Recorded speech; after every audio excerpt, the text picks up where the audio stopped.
Morning વિદ્યાર્થી મિત્રો, ધોરણ 12 માં આજે આપણે આપણું 10મું ચેપ્ટર યુધિષ્ઠિર યુદ્ધ વિશાળ શરૂ કરવાના છીએ. બરાબર? ચેપ્ટર થોડુંક લાંબુ છે એટલે કદાચ મેં 3 ભાગ જેવું થઈ જશે. એટલે આ ભાગ આપણે પહેલો જોઈએ ત્યારે પહેલા નામને સમજી લઈએ. યુધિષ્ઠિર યુદ્ધ વિશાળ એટલે શું? તો કે કૌરવો અને પાંડવો વચ્ચે જે યુદ્ધ થયું અને એમાં પાંડવો જીતી ગયા હતા અને કૌરવો મૃત્યુ પામ્યા હતા. બરાબર? એ મૃત્યુ પામ્યા પછી યુધિષ્ઠિર છે એ યુદ્ધ થઈ ગયા પછી વિષાદ અનુભવે છે. વિષાદ એટલે ચિંતા અનુભવે છે કે જે કંઈ થઈ ગયું એ ખોટું થઈ ગયું. યુદ્ધમાં છેલ્લે એને માર્યા તો પોતાના જ ભાઈઓને ને એને મારવાના હતા, લડવાનું હતું એ કૌરવોની અભિમાન વૃત્તિની સાથે અને લડી બેસે છે ના શરીર સાથે. એનામાં જે અહંકાર ભરાયેલો હતો, યુધિષ્ઠિર એવું વિચારે છે કે કૌરવોમાં જે અહંકાર હતો એ અહંકારને તોડવાનો હતો. એની બદલીમાં એના શરીરને મારી નાખે છે. એટલે હવે એને યુદ્ધ કર્યા પછી દુઃખ થાય છે કે જે કંઈ થઈ ગયું એ ખોટું થઈ ગયું છે. યુધિષ્ઠિરને પાંડવો, દ્રૌપદી, નારદ, વ્યાસજી બધા સમજાવે છે કે કાંઈ વાંધો નહીં, જે કંઈ છે એ બરાબર થઈ ગયું. પણ યુધિષ્ઠિર મનથી માનતા નથી કેમ કે એને હવે દુઃખ થાય છે કે છેલ્લે એને માર્યા તો પોતાના ભાઈઓને જ, એની અહંકાર વૃત્તિને મારવાની બદલીમાં એના શરીરને મારી બેઠા. પહેલા બધા એની વાતને નકારે છે, પછી યુધિષ્ઠિરના નિર્ણયની સાથે બધા ભળી જાય છે. યુધિષ્ઠિર એવું વિચારે છે કે યુદ્ધ પછી એને જે સત્તા મળેલી છે, જે રાજ્ય મળેલું છે, એ રાજ્ય ઉપર મળેલું એનો જે મુગટ છે એ લોહી નીકળતો છે, લોહી નીતરતો છે. માટે આ મુગટ છે એ હું પહેરી ના શકું એમ કે છે. કેટલાય વ્યક્તિઓના લોહીથી નીતરતો આ મુગટ છે એટલે એને પશ્ચાતાપ થાય છે અને એ બધું છોડી અને વનવાસ જવા માટે વિચારે છે. પહેલા બધા એને ના પાડે છે, પછી એના જ આ વિચારની સાથે બધા ભળી જાય છે. બરાબર? જોઈએ હવે ઉમાશંકર જોશી છે અને સર્જક છે અને સાહિત્ય પ્રકાર છે ઈ નાટ્યાંશ છે. બરાબર? ધીમે ધીમે આપણે જોતા જઈએ. સાથે ટેક્સ્ટ બુક ખોલી રાખજો તો સમજવાની વધારે મજા આવશે. અને આજના આ લેક્ચર પૂરો થાય એટલે ચેપ્ટર 10 નો કવિ પરિચય છે એ પહેલો પેરેગ્રાફ આખો તમારે તમારી બુકમાં લખી નાખવાનો છે. આપણે બીજા ભાગમાં લેસન છે એવું મોકલી આપીશ. ચાલો જુઓ, હવે પેન્સિલ સાથે રાખજો અને અઘરા શબ્દો આવે ત્યાં લખતા જજો. કવિવર ઉમાશંકર જેઠાલાલ જોશીનો જન્મ અરવલ્લી જિલ્લાના બામણા ગામમાં થયો હતો. એ તો પૂરું નામ અંડરલાઈન કરી નાખો. એને જે કાંઈ સાહિત્ય કૃતિની રચના કરેલી છે, બરાબર, એ રચનાઓ એમાં આપેલી છે. એને જે કાંઈ એવોર્ડ મળેલા છે એ એવોર્ડ આપેલા છે. હવે આપણે સમજી ગયા છીએ કે આપણે ક્યાં અંડરલાઈન કરવાની છે અને ક્યાં લખવાનું છે. એટલે પૂરો પરિચય હું અત્યારે નથી કહેતી, જ્યારે તમે આવો છો ત્યારે આપણે સમજી લેશું. અત્યારે ડાયરેક્ટ આપણે પાઠ શરૂ કરીએ છીએ. જે બીજો પેરેગ્રાફ આપેલો છે, બીજો પેરેગ્રાફ હું અત્યારે બોલું છું, તમે એમાં જોતા જાજો.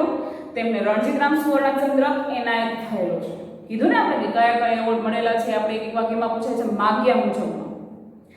કન્નડ કવિ પુટપ્પા સાથે સંયુક્ત રૂપે તેમને નિશીથ કાવ્ય સંગ્રહને ભારતીય જ્ઞાનપીઠ એવોર્ડ મળેલો છે.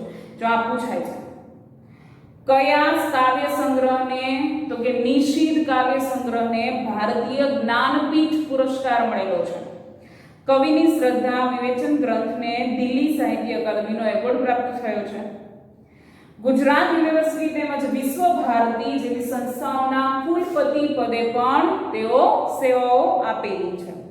હવે જોઈએ આપણે કાવ્યમાં શું કહેવા માંગે, નાટ્યાંશમાં શું કહેવા માંગે છે.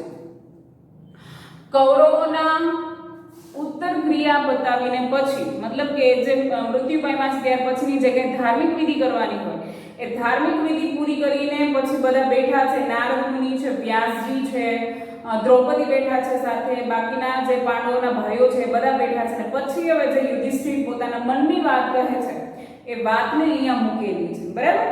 નારદ કહે છે કેમ, કુંતી પુત્ર શત્રુઓનો સંહાર કરી હવે તો તમે નિશ્ચિંત બન્યા ને. નારદ મુનિનું કામ અને એનો સ્વભાવ કેવો છે આપણને ખબર છે. બધી બાજુથી એને બધી જાણ હોય એટલે નારદ મુનિ છે એ પૂછે છે પાંડવોને કે હે કુંતી પુત્ર, હવે તો તમારા દુશ્મનો એટલે કે કૌરવોનો સંહાર કરીને, સંહાર એટલે કે એનો નાશ કરીને તમે તો નિશ્ચિત થઈ ગયા ને, કેમ કે જે સત્તા માટે, જે રાજ્ય માટે યુદ્ધ થયું હતું, કૌરવો મૃત્યુ પામ્યા, એટલે હવે તો તમે નિશ્ચિત થઈ ગયા ને. યુધિષ્ઠિર કોઈ પણ જાતનો ભાવ કેવો આપે છે એના મોઢા ઉપર? તો કે મોઢા પર નિશૂન્યતા, નિશૂન્યતા એટલે કે ખાલીપા, ની રેખા સાથે ઊંચું જોઈને આશ્ચર્યથી બોલે છે. કોણ શત્રુઓ મુનિવર? કેમ કે એ કૌરવોને પોતાના શત્રુઓ નથી માનતા. એટલે યુધિષ્ઠિર એને પૂછે, હે મુનિવર, એ કયા શત્રુની વાત તમે કરો છો? નારદ હસ્યા વિના, કેમ, ક્યાં શત્રુ? કૌરવો વળી. હું કૌરવની વાત કરું છું એમ કે છે નારદ મુનિ. યુધિષ્ઠિર શું બોલે છે કોઈ આપણે? એ જ નિશૂન્યતાની સાથે યુધિષ્ઠિર મોઢા પર એક પણ કરચલી પલટાવ્યા વિના, જે ખાલીપાનો ભાવ હતો યુધિષ્ઠિરના મુખ ઉપર, એ જ ભાવથી એ બોલે છે, મારી હાંસી કરો છો કે શું ગુરુદેવ? હાંસી એટલે કે મજા. તમે મારી મજાક ઉડાવો છો એમ કે છે. કૌરવો તો મારા ભાઈઓ, આપને ખબર નથી? કૌરવો અને અમે હતા પિતરાઈ. યુધિષ્ઠિર નારદ મુનિને કહે છે કે તમે શું મારી મજાક કરો છો? અમે અને કૌરવો પિતરાઈ ભાઈઓ છીએ, તમને નથી ખબર એમ કે? બધા દિંગ થઈને ઊંચું જુએ છે. દ્રૌપદીને ભીમની દ્રષ્ટિ એક થતા બંને આડું જોઈને સ્મિત કરે છે. દિંગ એટલે કે આશ્ચર્ય પામે છે. અત્યારે યુધિષ્ઠિર શું બોલે છે? અત્યાર સુધી એનો જ સાથે યુદ્ધ કરવા માટે યુધિષ્ઠિર તલપાપડ થતા હતા, અને હવે આવું બોલે છે. નારદ સંયમ પૂર્વક ટીખળ ખાડી, ટીખળ એટલે કે મશ્કરી નથી કરતા, સંયમ રાખી દે છે. હા, એટલું હું ન જાણું, મને ખબર છે, હું જાણું છું એમ કે છે નારદ મુનિ. વ્યાસ લપેટી લેવા, લપેટી એટલે કે જે કાંઈ મુદ્દો નીકળો છે એ મુદ્દાને સમેટી લેવા માટે બોલે છે. ક્રિયા કરતી વખતે ભાઈ ખરા, પણ સમરાંગણમાં તો શત્રુ હતા ને. સમરાંગણ એટલે કે યુદ્ધના મેદાનમાં. અત્યારે આપણે એની ઉત્તર ક્રિયા કરી એટલા માટે એ આપણા ભાઈઓ હતા, બરાબર છે, પણ સમરાંગણ એટલે યુદ્ધના મેદાનમાં તો એ આપણા શત્રુઓ હતા. યુધિષ્ઠિર શૂન્યતામાંથી ઝબકીને ઉઠે છે. મોઢા પરની કરચલીઓનો રંગ પલટો સ્વપ્નભંગના ચિત્રો જેવો દેખાઈ આવે છે. પ્રયત્નપૂર્વક તે હોશિયારીમાં આવીને બેસે છે. એને પોતાનું ભાન નથી રહેતું. યુધિષ્ઠિરને મોઢા ઉપર ખાલીપાનો ભાવ જોવા મળે છે. આજુબાજુમાં શું થાય છે નથી ખબર પડતી. એનું મગજ છે એ કોઈ જુદા જ વિચારોએ ચડેલું છે.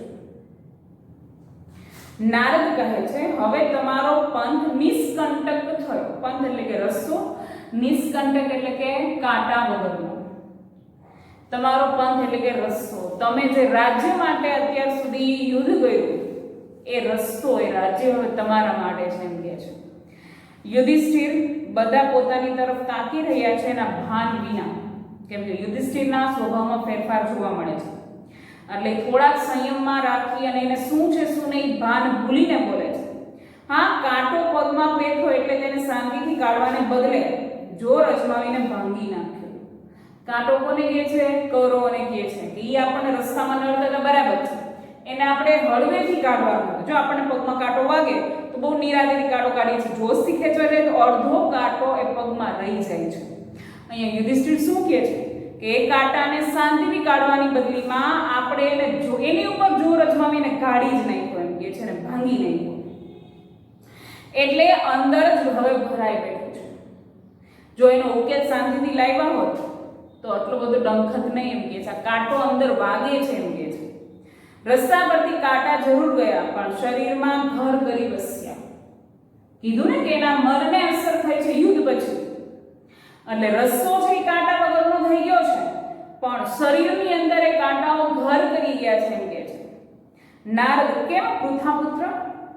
વેરીઓના મૂળ રહી ગયા હોય એમ તમને કેમ લાગ્યા કરે છે? પૃથાપુત્ર એટલે એક યુધિષ્ઠિરનું નામ અંડરલાઈન કરી નાખજો કે તમને એવું કેમ લાગે છે? વેરીઓ એટલે કે શત્રુઓના જે કાંટાઓ છે એ તમારામાં મૂળ કરી ગયા હોય એવું કેમ લાગે છે? યુધિષ્ઠિર કહે છે, રહેવાની વાત ક્યાં, ઊંડા ઉતર્યા છે. હું એવું નથી કહેતી કે એના મૂળ મારામાં રહી ગયા છે, હું એવું નથી કહેતો એમ કહે છે યુધિષ્ઠિર. હું એવું કહું છું કે મારામાં ઊંડા ઉતરી ગયા છે. એમના લોહીના સિંચનથી વેર નિર્મૂળ થવાને બદલે ઉલટું દ્રઢ થયું છે. લોહીનું સિંચન એટલે કે યુદ્ધ મેદાનમાં જેના ઉપર એનાથી એ જે કાંટાઓ છે નિર્મૂળ થઈ જવાની જરૂર હતી, મૂળમાંથી નાશ પામવાની જરૂર હતી, એની બદલીમાં વધારે દ્રઢ થતા ગયા છે. કે છે એની જે લાગણીઓ છે એ મારામાં દ્રઢ કરી ગઈ છે. એમ કે છે કે છેલ્લે જેની સાથે યુદ્ધ કર્યું એ આપણા જ હતા. એમ કે છે. નારદ મુનિ કહે છે હવે કૌરવોનો વિનાશ થયા પછી તમે એમને એ વેર વૃક્ષને સરળતાથી ઉખેડી શકશો ને? કૌરવો તો મૃત્યુ પામ્યા છે. એમ કે છે એનો જળ મૂળમાંથી નાશ કરી નાખ્યો છે. તો એણે જે વેર વૃક્ષ વાવેલું છે, વેર એટલે દુશ્મની, એ તો જળ મૂળમાંથી નીકળી ગયો. હવે તમારું કોઈ દુશ્મન નથી રહ્યું. એમ કે છે યુધિષ્ઠિરને શાંત જોઈને યુદ્ધમાં તમને જય મળ્યો એથી જુઓ ને અમારા બધાનો તો હરખ માતો નથી. યુધિષ્ઠિર કઈ જવાબ નથી આપતા. નારદ મુનિ શું કહે છે કે યુધિષ્ઠિરમાં તમને જય મળ્યો, જય એટલે કે વિજય મળ્યો, એટલા માટે અમારા કોઈના હરખનો પાર લેતો નથી. યુધિષ્ઠિર જય કેવો? ભગવાન મશ્કરીમાં વિજય કહેવો તો બરાબર છે. આ વિજય નથી. એમ કે છે મને તો આ વિજય પરાજયથી પણ આકરો લાગે છે. મારી જીત થઈ છે પણ એ જીત મને અત્યારે હારથી પણ વધારે ખરાબ લાગે છે. એમ કે છે સૌ કંપી ઉઠે છે. યુધિષ્ઠિર આ શબ્દો બોલે છે એનાથી બધા ધ્રુજી ઉઠે છે કે યુધિષ્ઠિરમાં આવું કેવું પરિવર્તન આવી ગયું. નારદ મુનિ બીજા કોઈની બોલવાની હિંમત ચાલતી નથી એટલે નારદ મુનિ બોલે છે આ શું બોલો છો? યુધિષ્ઠિર કહે છે કે 12 વર્ષ વન વગડામાં આથડ્યા. જો હવે એટલું અંડરલાઈન કરી નાખજો. 12 વર્ષ વન વગડામાં આથડ્યા. શરત હતી ને કે પાંડવો છે 12 વર્ષ સુધી વનવાસ ભોગવશે. હવે કોણ જાણે કેટલા વર્ષ કાઢવાના હતા. છેવટે ભીખ માંગીને ગુજારો કરત પણ પોતે જ પોતાના હાડમાં ખેંચી કાઢવાની ઘેલછા ન કર્યો તો કેવું સારું. ઘેલછા એટલે ઈચ્છા કે કદાચ ને ભૂખે મરવાનો વારો આવત ને તો એ કરી લે, ભૂખમાં જીવન ગુજારો કરી લે, હજી વન વગડામાં ભટકવું પડે તો ભટકી લે, પણ પોતાના જ જે ભાઈઓ છે એના હાડમાં જ ખેંચી નાખ્યા. એમ કે જેની સાથે યુદ્ધ કર્યું. દ્રોણ પિતામહ ધૃષ્ટદ્યુમ્ન ગયા, દ્રૌપદીના 5 પુત્રો ગયા ને કર્ણ એને સુત પુત્ર કહેતા જીભ કપાઈ કેમ ન પડી? અમારા મોટા ભાઈના પણ અમે ન રહ્યા. કેટલાનું લોહી રેડ્યું. લોહીના રંગથી રંગેલી રાજલક્ષ્મી જોઈ મને કંપારી આવે છે. યુદ્ધ બે પક્ષેથી કરે તો એવું જરૂર નથી કે યુદ્ધ આરામથી પતી જાય. બે પક્ષમાંથી ઘણા બધા સગાવાલા છે, સૈનિકો છે, એનો પરાજય, એનો નાશ થતો હોય છે.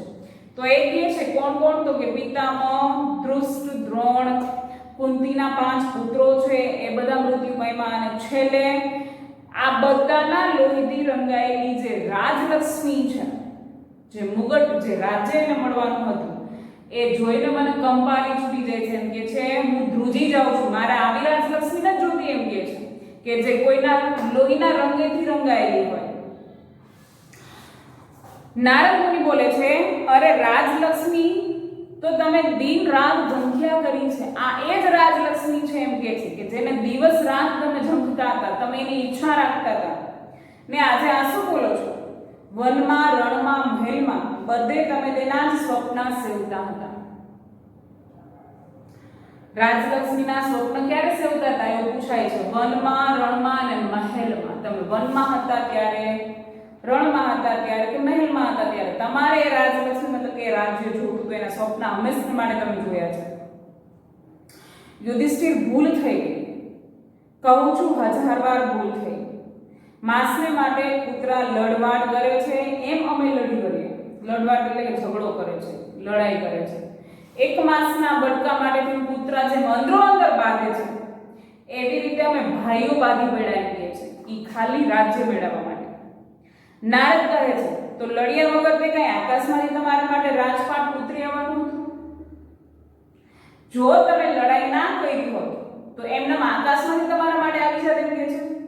યુધિષ્ઠિર કહે છે તો એના વગર ચાલત આજે આ ભીષણ હત્યાકાંડ પછીની સમૃદ્ધિ કરતા વનની વિટંબણાઓ લાખ રીતે સારી. વિટંબણા એટલે મુશ્કેલીઓ. ભીષણ હત્યાકાંડ કર્યો ત્યાર પછી જે સમૃદ્ધિ મળી છે એના કરતા જંગલની જે મુશ્કેલીઓ હતી ને વધારે સારી હતી. એમ કે છે નારદ કહે છે તમારી દ્રષ્ટિએ વિચાર કરો છો કે નાના ભાઈઓને ધ્યાનમાં લો છો ખરા? નારદ સમજાવે છે યુધિષ્ઠિરને, બાકી કોઈની બોલવાની હિંમત નથી કે તમે ખાલી તમારો વિચાર કરો છો, તમારી દ્રષ્ટિથી વિચારો છો. તમે તમારા નાના ભાઈનો કોઈનો વિચાર કર્યો કે તમે શું બોલો છો?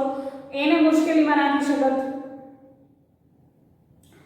યુધિષ્ઠિર કહે છે એમણે મારા માટે ઘણું ખરું કર્યું છે, સહ્યું છે.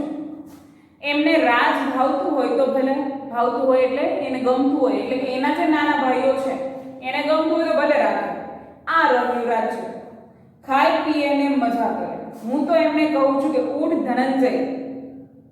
ધનંજય અર્જુનને માટે વપરાયેલો શબ્દ છે. આ બધાને છોડી ત્યાગી જીવન ગાળીએ, ક્લેવર છોડીએ. ક્લેવર એટલે કે શરીર, જંગલમાં જઈને આપણું શરીર છોડીએ એમ કે છે. ત્યાં રહી અને જીવીએ. મારા ભાઈઓએ મારા માટે ઘણું ખરું કર્યું છે એમ કે છે. બરાબર? એને રાજ જો ગમતું હોય તો આ હું ભલે ભોગવે. હું અર્જુનને કહું છું કે અર્જુન ઉઠ, ચાલ મારી સાથે, આપણે જંગલમાં રહીએ અને ત્યાં જ આપણું શરીર છોડીએ. અર્જુન બોલે છે જોઈ લો આ અનુકંપ કાયરતા. અનુકંપ એટલે કે ન જોઈ લો.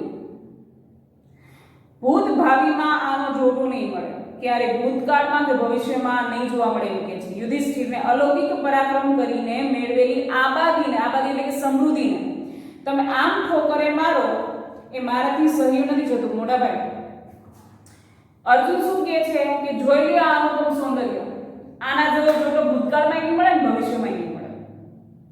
કે જે મળેલી મેળવેલી સમૃદ્ધિ છે એને આમ ઠોકર મારીને જવા દે છે આ મારા મોટા ભાઈ. યુધિષ્ઠિર કહે છે એ તારા મારા પરાક્રમોનું જ આ રાજમુકટ પર કલંક લાગ્યું છે. તે અને મેં જે પરાક્રમ કર્યા છે ને યુદ્ધના મેદાનમાં, આ રાજમુકટ પર એનું કલંક લાગ્યું છે કે ભાઈઓની સાથે ઝઘડી પડ્યા. એ લોહીના ડાઘ હવે જવાના નથી. એને આપણે લોહિયાળા હાથથી અડકીને શું મેળવવાના છે? એ લોહીના જે ડાઘ છે ને સમાજમાં, ઇતિહાસમાં રચાઈ ગયું છે કે ભાઈઓની સાથે લડી પડ્યા છે. એ ડાઘ હવે જવાના નથી એમ કે છે. સ્વજન શોણીતે યમુના ગંગા ઉભરાવી, વનમાં તપ મંગલ શરીરે ધોસુ કલંક કરના. શું કે છે કાવ્યને સમજવા જેવું છે. સ્વજન શોણીતે, સ્વજન એટલે કે પોતાના, શોણીત એટલે કે લોહીથી ગંગા અને જમુના વહાવી છે. પોતાના જ સગાઓ સાથે લડી અને લોહીની નદીઓ વહાવી છે આપણે એમ કે છે. વનમાં હવે એનું પ્રાયશ્ચિત કરવા માટે શું કરશું આપણે? તો કે વનમાં અને જંગલમાં તપ મંગલ શરીરે, શલીલે એટલે કે નદી કિનારે તપ કરશું અને નદી કિનારે આપણા જે કલંક છે, એક કલંક કરના કલંક એટલે કે આપણે જે હાથે કરેલા કલંક છે એને ધોઈ નાખશું એમ કે છે. અર્જુન કહે છે યુધિષ્ઠિર વાત મુકતા નથી એટલે સહેજ નરમ પડીને 12 વર્ષ વન વેઠ્યું તે ઓછું છે? હવે તો બધાને નિરાતે જંપા દો. આજ સુધી બધાએ લડાઈથી રાજ મેળવ્યા છે તે તમે કઈ નવાઈ કરી છે? અર્જુન ખીજાઈ જાય છે કે આપણે 12 વર્ષ વનમાં ગયા, હવે તો બસ કરો. અને જેણે રાજ્ય લીધા છે ને લડાઈ કરીને જ લીધા છે, તો તમે શું નવાઈ કરી છે? ભીમ કહે છે મોટા ભાઈ હું તો મંદ બુદ્ધિ ગણા. પહેલેથી એમાં જ ગણતરી કરે છે ને, મંદ બુદ્ધિ ઓછી બુદ્ધિમાં ગણે છે ભીમને. મારે તમને શું કહેવાનું હોય? તમે આગળથી ચેતવ્યા હોત તો કોઈ શસ્ત્ર ઉપાડે પણ નહીં. ને આ દારૂણ એટલે કે ભયાનક યુદ્ધ પણ ન થાય.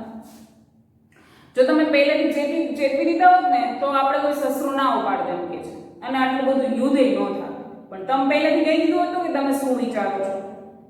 લોહીના આંધણ મુકાત જ નહીં, એમાં ઉકળવાનું આપણે ભાગ્યમાં પણ ના આવત. અમને શી ખબર કે તમારી ક્ષમા અને શાંતિની વાતો આટલે ઊંચે પાતળી ડાળીએ જઈને પહોંચશે. ભીમ એને કટાક્ષમાં કહે છે કે તમારે અમને પહેલેથી કહી દેવું હતું ને કે તમારે યુદ્ધ નથી કરવું, તમે શસ્ત્રો જ ના ઉપાડો. તમારામાં ક્ષમા અને પ્રાયશ્ચિત આટલું બધું ભરેલું છે એમ કે છે, તો અમે કોઈ યુદ્ધ જ ના કરે, તમારે પહેલેથી જાણ કરી દેવી. યુધિષ્ઠિર બિલકુલ મર્મથી અસ્પષ્ટ રહીને હજી ક્યાં મોડું થયું છે? યુધિષ્ઠિર એમ કહે છે કે પ્રાયશ્ચિત કરવું હોય તો હજી એ કઈ મોડું નથી થયું એમ કહે છે. બરાબર? અહીંયા સુધી આપણે આપણું ચેપ્ટર છે એ રાખીએ, બાકીનું ચેપ્ટર આપણે આપણા આગલા ભાગમાં જોઈશું.